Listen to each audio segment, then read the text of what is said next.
The night was bitter cold. The lower decks of Station Deltanine were always cold, but tonight the wind that crept through the broken vents felt sharper than ever. Lights flickered. Steam hissed from cracked pipes. People walked past quickly, heads down, ignoring everything around them. No one looked twice at the pale figure lying near the garbage chute. She had no shoes, no coat, just a torn cloth wrapped around her like a forgotten curtain. Her skin, lavender, soft and bruised, shivered violently. Her knees were scraped, her lips cracked. She was trying to stay awake, but her vision was fading. Each breath was weak. Each second felt like drowning in air. Lyra didn't know how long she'd been lying there. 2 hours. 4. Maybe more. Her relatives had pushed her out of their airlocked corridor earlier that day. No words, no mercy. One moment she was family, the next just trash. People passed. A few glanced, but quickly looked away. Nobody helped. No one wanted to get involved with someone cast out by the Varexy nobles. It was dangerous then. ... Psst. Footsteps stopped. A human man stood still in front of her. He had short black hair, a rough jacket with torn sleeves, and a look in his eyes that didn't match the others. His name was Jace, and he knelt beside her without fear. "Hey," he said softly. "You alive?" Lyra blinked slowly. Her voice was dry. She didn't answer. Jace gently touched her shoulder. She flinched hard.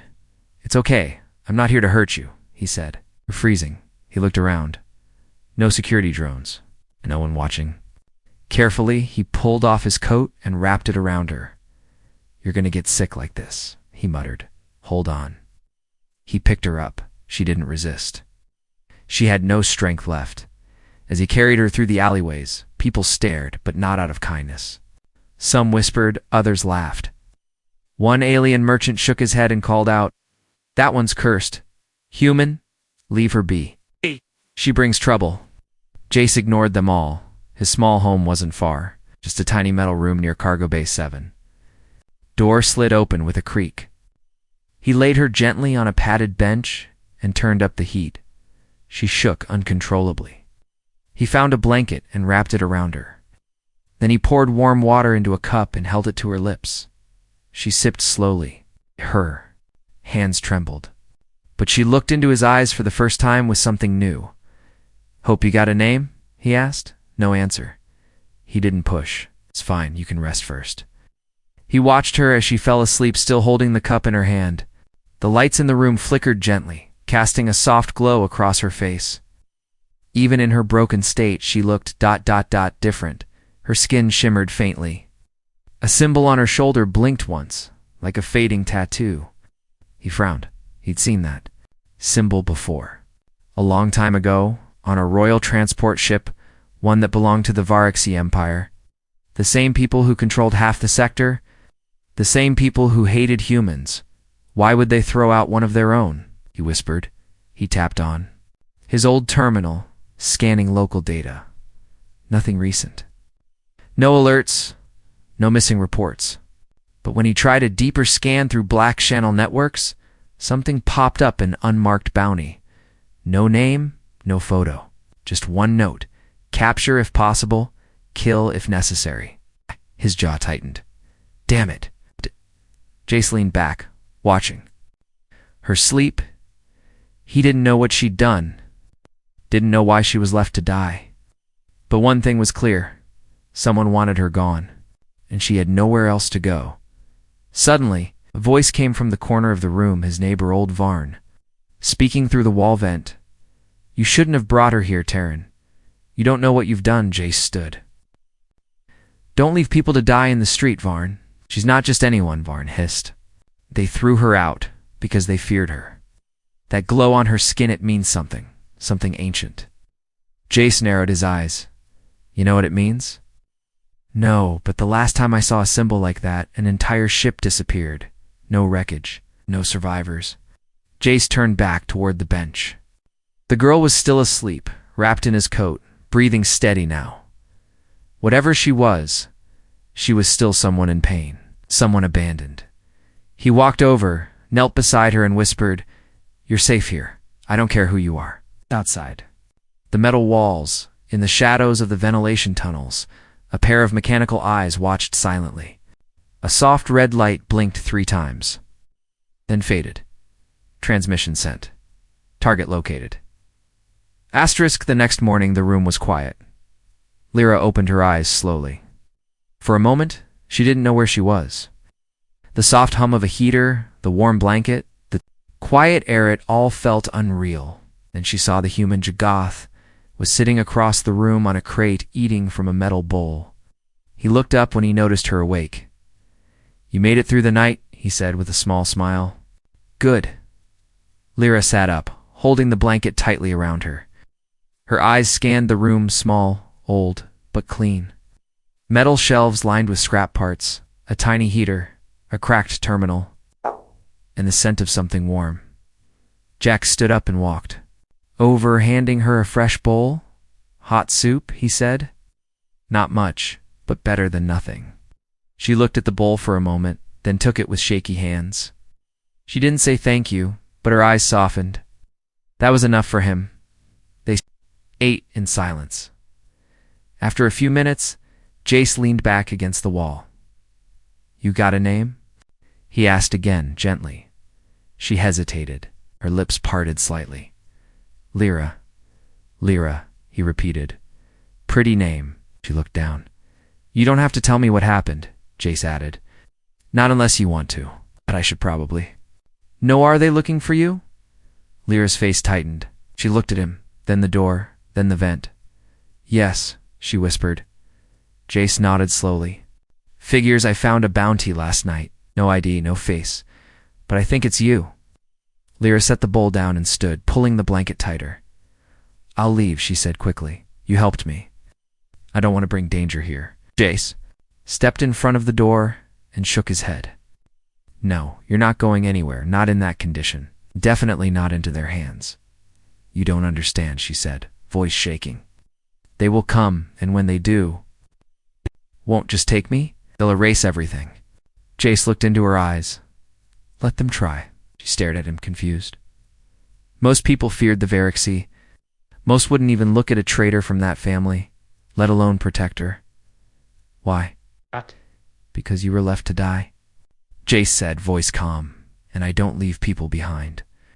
A long silence passed between them. Then, for the first time, Lyra smiled. A small, quiet thing, but real. Later that day, Jace began preparing. He pulled old equipment from storage motion. Sensors, heat shields, anti-scan blankets. Lyra watched as he placed sensors on the corners of the room and tested an old cum jammer. "You were a soldier?" she asked softly. "Scout," he replied. "Terran Special Ops before the war ended." Act. Lyra walked slowly across the room, her steps still weak. She noticed a dusty photo on the wall. Jace, younger, standing with a group of humans in armored suits, smiling in front of a broken moon. "You lost someone?" she asked. Jace glanced at the photo. "Yeah, everyone." Lyra sat down again, this time without fear. Her body still ached, but her mind was clearer. She began to speak bit by bit, like drops of water falling. "My family wanted me to bond with a political partner. I refused." "Why?" Lyra hesitated. "Because of what's inside me." Jace turned. "What do you mean?" She rolled back the blanket, exposing the skin on her shoulder. A faint symbol glowed beneath, ancient, circular, like a maze carved. "From light, this is not just a birthmark," she said. "It's a lock, a genetic lock, and I'm the key." Jace narrowed his eyes. "What?" Lyra looked down. "Something old, something dangerous. The elders never told me what it was. Only that if I refused the bonding, the code inside me would activate." And now, her hand trembled. Jace crossed his arms. "So they threw you out, hoping you'd die before it triggered." She nodded. "Double quotes, and now they're hunting you," he said. "It's not to protect others, but to silence you."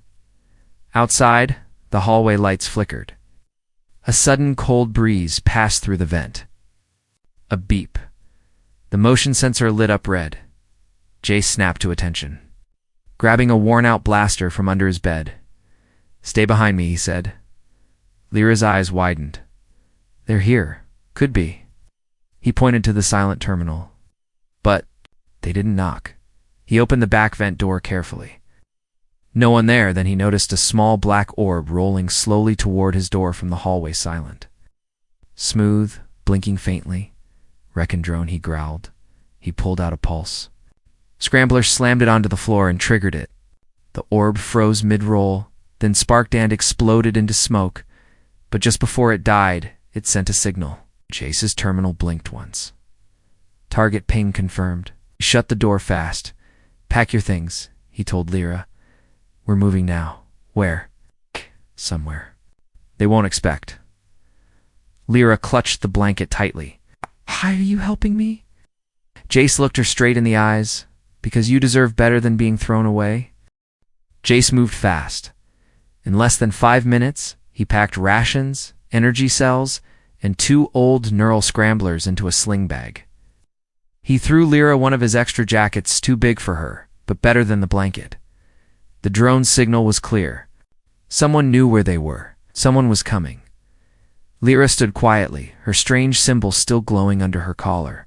But this time her hands didn't tremble. There was something calmer in her eyes. Steady, focused. Where are we going? She asked. Jace checked the corridor. Empty for now. Old maintenance zone. Level 13, he said. No cameras, no patrols. Haven't been cleaned in years. No one goes down there. Lyra nodded. They slipped into the hallway, keeping low and quiet. Jace led the way, guiding her through back routes, shadowy alleys, and broken elevators. The station above them was busy, loud. But down here, each floor they descended grew colder, darker, quieter by the time they reached level 13. Even the lights had given up. Faint blue emergency strips buzzed overhead. Mold grew between the wall panels. Dead wires hung like vines. The air was thick with dust. This way, Jace whispered. They entered a long-abandoned cargo room filled with broken crates and rusted machines. It smelled like oil and metal and forgotten time. Jace opened a hidden hatch behind an old supply rack. Inside was a narrow tunnel, barely wide enough to crawl through. Lyra hesitated. You've used this before? Only once? Jace said. Without another word, they crawled inside. 10 minutes later, they emerged into a forgotten operations room. The door sealed behind them with a hiss. Inside, old chairs, a shattered console, and empty lockers surrounded them. A broken sign-on. The wall read, Section 13B. Decommissioned, do not enter. Jay's side. Welcome home. Lyra looked around. This place is dead. That's why it's perfect. He powered up a tiny fusion lantern and set it down. Soft yellow light filled the room. Dust sparkled in the air. Lyra sat on a crate, watching him as he sealed the door with scrap metal and jammed the lock shut. Then she asked the question she had been holding for hours. Why did you come for me? Jace didn't look up because no one else did. She stared. You could have walked away. Yeah, but I didn't. Why? Jace finally turned around. Because when I was bleeding in a crater on the desert moon of Euro 6, an alien. Medic crawled through enemy fire to save me. He didn't know my name, didn't speak my language, but he saved me anyway. I've owed that back ever since. Lyra looked down, her voice cracked. I've never been saved before. Jace handed her a protein bar. Now you have. As she opened it slowly, something sharp buzzed inside her ears. She winced. What is it? Jace asked. I feel eyes, she said suddenly. The wall screen dead for years flickered to life, static, then a voice. Lyra of House Varixie, you are declared rogue. Surrender. She stood up fast. They found us. No, Jace said, eyes scanning. They didn't? This room's not linked to the grid. The message wasn't live. It was already here. Lyra blinked. A trap. More like a warning. Jace pried open the console beneath the screen. Inside was a hidden file, a decrypted log labeled Project Starchild. He loaded it onto his portable chip. Lyra stepped closer. That name? I've heard it before. What is it? Jace asked. I think it's me. Suddenly the console sparked to bright. Jace cursed and pulled Lyra back. But it wasn't an overload. It was a signal in the shadows behind the air duct. Something moved. Stay down. Jace shouted. He fired his blaster once, twice. Sparks flew. From the ceiling dropped a drone. It's not like the small scout from before. This one was black, spider-shaped. With glowing red eyes and silent legs, it hissed and leaped. Jack rolled, shot it in the core. The machine burst into fire and slammed into the far wall. Smoke filled the room. Lyra coughed. Jackie pulled her back to the hatch. We need to move again now. Wait, she cried. The file, keep it. Look at. He grabbed the chip and led her back into the crawl space. They escaped just as another drone crawled into the room from the ceiling. Vent. Too late. Minutes later, deeper underground, they stopped to breathe. The silence was heavy. What the hell is Project Starchild? Jace muttered. Lyra touched the glowing symbol on her shoulder. It pulsed softly now. My mother died when I was young, she whispered. They said she was lost in a transport crash. But now, I think she was part of this. You think they're not hunting you just because of you? Jace said slowly. They're afraid of what's in your bloodline. Lyra nodded, and they'll kill anyone who protects me. Shh. Jace gave a small smile. Let them try. Asterisk. The tunnel was cold and tight. Pipes hissed, and dust clung to their skin. Jace's flashlight flickered as he led the way, crawling through rusted steel like a rat in a maze. Behind him, Lyra moved silently, but her mind was loud. Every step deeper into the station felt like walking into her own past. They finally stopped in an old water pump room. It smelled of metal, mold, and silence. Thick cables coiled like snakes. Jace dropped his bag and sat down, breathing hard. This place is off-grid, he said. Should be safe for a while. Lyra didn't respond. She walked slowly around the broken pumps, tracing her hand across the old metal. Her shoulder burned again. The glowing symbol was brighter now. Jace, she said quietly. Something I didn't tell you, Jace? Raised an eyebrow. Another secret? This one could get you killed. He stood up. So could walking outside. Tell me. She turned to face him, her violet eyes serious. My family didn't just throw me out for refusing the bond, she said. They were afraid I'd activate something, something buried. Jace nodded. The genetic code. The mark on your skin. Lyra looked down. It's not a code. It's a key. A key to an ancient station buried deep in the ruins of Verexy Prime. He stepped closer. What kind of station? A Terran one, she said. Built before the Great Silence. Jace froze. That's not possible. No Terran tech predates the Silence. Our oldest records don't even go back that far. But the Verexy found one, she said. Long before I was born. And they didn't destroy it, they kept it hidden. Why? Because it wasn't just a station, she whispered. It was alive. Jace took a step back. Alive? Lyra nodded. Not like us. Not flesh. But it thinks, and it remembers. It hasn't moved in centuries, till now. Jace's heart beat faster. How do you know? Because it called to me, she said.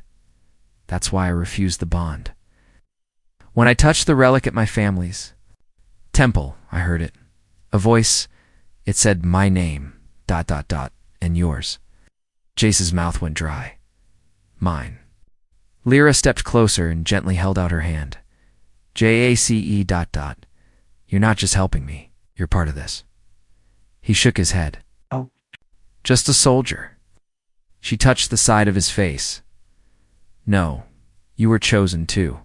Suddenly, Jace's wrist scanner began to beep soft, steady pulses. He hadn't used it in years. It hadn't worked since the battle on Yarrow's -6. He looked down. Glowing line appeared across his veins, like his blood was lighting up. What? The hell? Lyra stepped back. It's begun. You're linked now, just like me. The pump room dimmed. The air shifted. Strange vibration buzzed in the walls, too low to hear, but strong enough to feel in the bones. Then, the lights flickered, and a voice ancient and mechanical echoed faintly from the wall. Starchild, protocol, initiated. Jace's eyes widened. Is this the station you spoke of? No, Lyra said, voice shaking. The signal. The real station is in orbit. Sleeping. She knelt and pulled open a floor panel, revealing a hidden compartment. Inside lay a black sphere, smooth, glassy, and pulsing with blue light. This is what they hid in my blood, she said. A neural beacon. Only I can activate it. But it needed something else. Your DNA? Why me? Because humans built the original mind core, Lyra said. They left it behind when your kind disappeared. My people tried to control it, but it never listened to them. And now it's waking up, because we're both here, Jace said slowly. Lyra nodded. He stared at the beacon, then at her. You know, this changes everything, right? Yes, she said. That's why they want me dead. If we reach the ancient station and activate it, the Virexi Empire falls. He looked at the pulsing light, then at the scars on her arms, the exhaustion in her eyes. You didn't ask. For any of this? No, she said, but I won't run anymore. They sat in silence for a long moment. Then Jace stood up. I say we stop hiding. You want to fight them? No, he said. I want to wake your station. Let them. Come. Let's give them something to be afraid of. Suddenly metal creaked. Lyra's ears twitched. They weren't alone. Jace grabbed his weapon and pulled her behind the pump. The door to the tunnel burst open, A day figure stepped inside. Tall. Metallic. But it wasn't Verexide, it wasn't human. It was something older, covered in dust and armor. It's made from forgotten alloys. Its voice groaned through static. Starchild located. Escort initiated. The armored figure stood still at the tunnel door. Its eyes glowed a dull gold. Its body was covered in ancient Terran symbols. Some still pulsing faint light. No weapon was drawn. But its presence alone made the walls feel tighter. Heavier, colder. Jace raised his blaster. Don't move. The figure tilted its head. Then it spoke again, its voice echoing with static and age. Starchild confirmed. Guardian protocol active. Human unit linked. You are accepted. Lyra stepped forward slowly. You're not Verexi. You're Tura. But not alive. The machine turned its face toward her. Correct. Unit designation. Eco 7. Sleeper. Guardian. Activated by dual genetic signal. You are the key. He is the bridge. Jace narrowed his eyes. The bridge to what? The Guardian stepped aside and pointed toward the tunnel behind him. To the path. Behind him, a door slowly opened, one neither Jace nor Lyra had noticed. Not a hatch, not a vent, but something older. The metal glowed with Terran script words. Lyra couldn't read, but Jace could. To the silent core. Jace's voice was low. This place has another level, Lyra nodded. And they sealed it long ago. Jace looked at the Guardian. What's down there? The machine didn't move. Truth. Era stared into the glowing tunnel. We don't have time. The Verexi will come soon. They're already here, Jace replied. As if summoned by his words, alarms in the distance began to howl. Not. Security alerts, military pulses. Jace's wrist chip lit up. Unmarked ships have landed on Deck 5. Multiple life forms approaching underground sectors. Lyra's eyes widened. They sent elite trackers. I can feel them. Then we run, Jace said, gripping her hand. Into the truth, the Guardian led the way. They stepped through the ancient door, and it sealed behind them with a hiss. The path was narrow, carved into the station's foundation. The walls were filled with ancient Terran Texum dead, some blinking faintly like sleeping eyes. Dust fell from the ceiling as footsteps echoed behind them. Eco 7, Jace asked. Why is she the key? The Guardian's voice was. Slow and heavy, she carries the spark. A living code. The last piece of a system long buried. Her line was altered centuries ago to carry the Star Child protocol, but only half of it. And I'm the other half. You're human. But more importantly, you are unbonded, it said. Jace frowned. What does that mean? Your DNA is pure Terran, untouched by bio-enhancements, neural overrides, or empire coding. Your bridge must be clean. You are clean, Lyra touched. The glowing symbol on her skin? And if we reach the core? You will awaken what sleeps, said Eco-7. They will come to silence it. Back in the upper levels of the station, the Varaxi were already moving. A tall female captain, her armor silver blue, stepped into the corridor where Jace's old shelter had been. Her eyes scanned the broken door, the crushed drone, the scorched marks on the floor. Too late, one of her soldiers said. No, the captain whispered. They're not gone. I can still feel her signal. She held up a glowing staffa. Blood tracker. Pulsed once, then locked onto a direction. Down, she said. They've gone beneath the sealed zones. Another soldier stepped forward. Permission to launch shock units? The captain smiled. Granted. Send the void blades. Deep. Below, Jace, Lyra, and Eco-7 reached the silent core. It was a vast room, round, dark, empty. At first, then the walls lit up. One by one, glyphs, symbols, forgotten languages. Holograms of Earth, stars, and warships filled the air. In the center was a black pedestal. On it rested a crystal sphere, about the size of a heart glowing softly. Blue, the Mind Core, Eco-7 said. The last living piece of Earth's first war AI. Lyra stepped forward. The symbol on her skin burned bright. The sphere responded, glowing brighter, reaching toward her with threads of light. But when she touched it, nothing happened. Jace stepped forward. Try together, said. They placed their hands on the crystal at the same time. The light exploded. Visions hit them both. Massive ships made of living metal. Human voices crying out from stars long dead. Earth in flames, and then reborn. Lyra saw her mother crying as she handed a baby to cloaked scientists. Jace saw himself older, standing at the helm of a ship so big it blotted out planets. Then, silence. When the light faded, they were both kneeling, shaking. The crystal floated above the pedestal now, spinning slowly. It has begun, Eco-7 said. Jace looked up. What did we just do? You gave it life, Lyra whispered. Then the walls shook. The tunnel behind them caved in from an explosion. Lyra's heart dropped. They found us.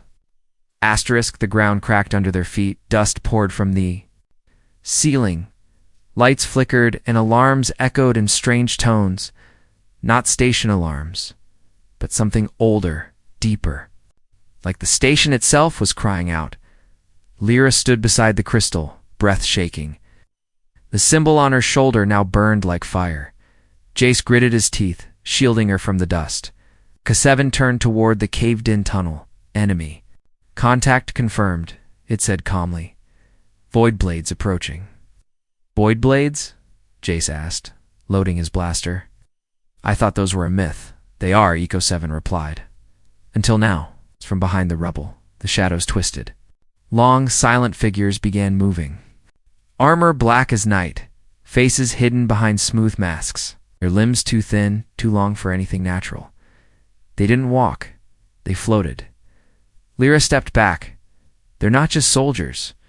They're assassins. They erase bloodlines. First void blade sliced through the rubble like it was air. Jace aimed.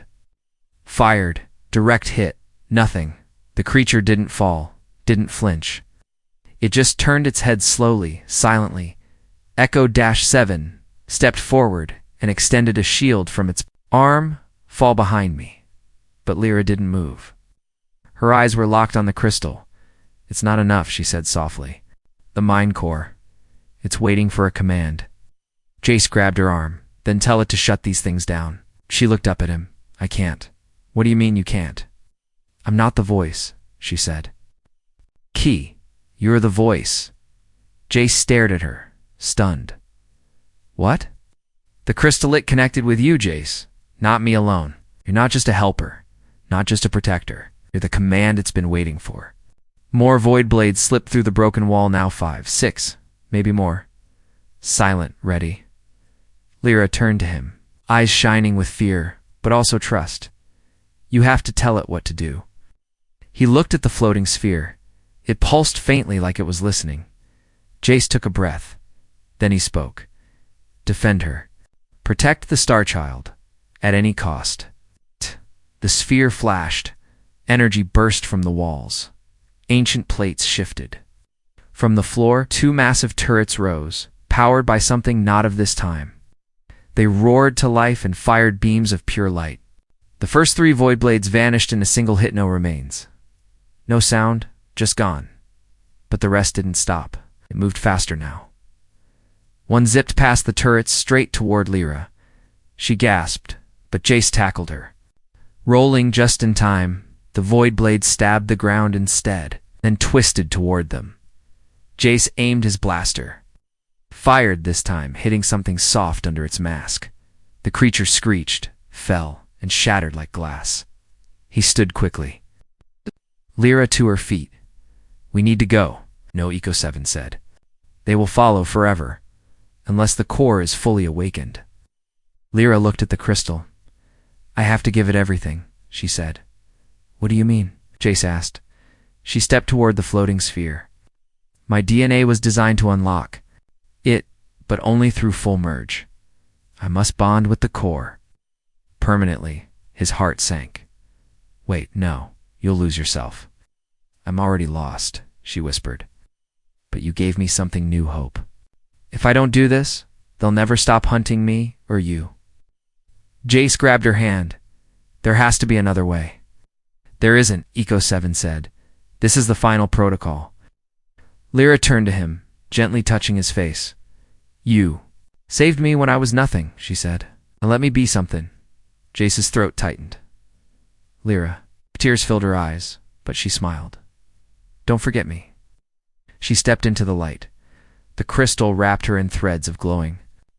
Energy soft at first, then blinding. Her body lifted off the ground. Her hair floated, her eyes turned silver, and her voice echoed from all directions. Mind-core ... except the Star Child. I give myself willingly. Then silence. The light collapsed into the crystal. The void blades froze midair. One by one, they dropped dead, hollow, lifeless. Jace rushed forward. Lyra was gone. Only the sphere remained, now glowing steady and calm. Then her voice came, not from her mouth, but from the station walls. Jace, I'm still here. Not flesh, but thought. I am with the core now. He knelt beside the crystal, his hands shaking. Lyra. I didn't want to lose you. You didn't. I am alive. ... Because you believed I deserved to be.